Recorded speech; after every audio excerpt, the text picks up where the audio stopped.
Hi guys, welcome to this session in LibreOffice Calc. In this module, I want to show you how you can create a simple Gantt chart using conditional formatting.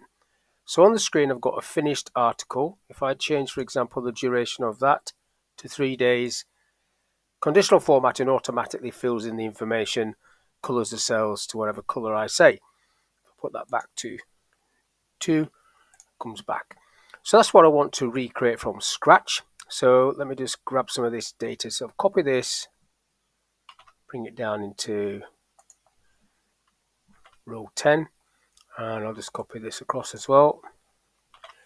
Now the way I've done the dates is slightly different. I've not just typed them in, so I'll show you what I've done here.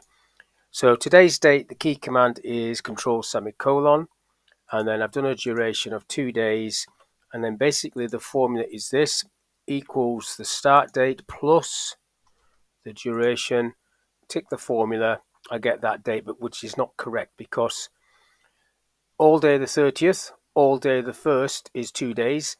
That's coming on to this second, so I need to do a -1 at the top there just to bring that back into 1 day.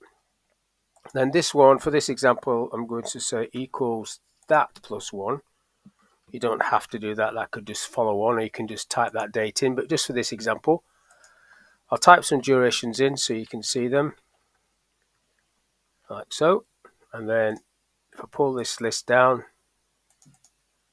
and pull that list down, you can see these now fill up. I'm going to highlight a whole of this area and put the grid on, so it's got the all borders on, that option.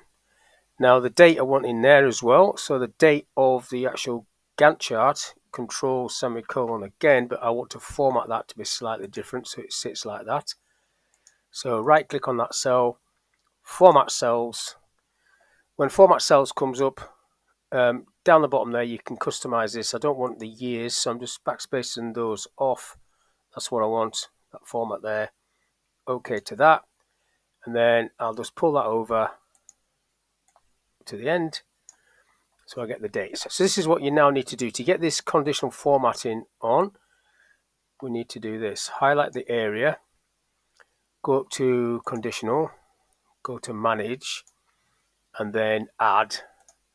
And this is a formula option that you need to select here, so dropping that down, formula is, and then you just get one sort of line to fill in, and then you've got one single line, so it's going to be equals and open the bracket.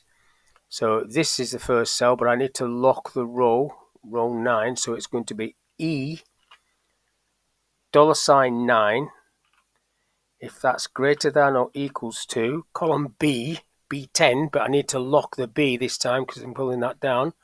So $B10, comma, and then E9 again, same as it was before. E $9 is less than or equal to the end date D10, but $ in the D, $ in D10.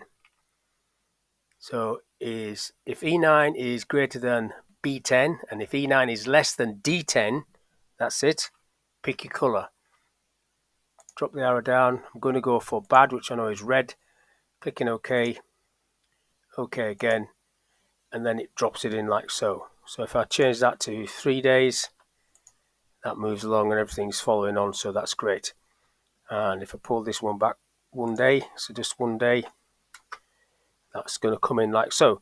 So that's just a very quick video of how you can use conditional formatting to create a Gantt chart using the formula option.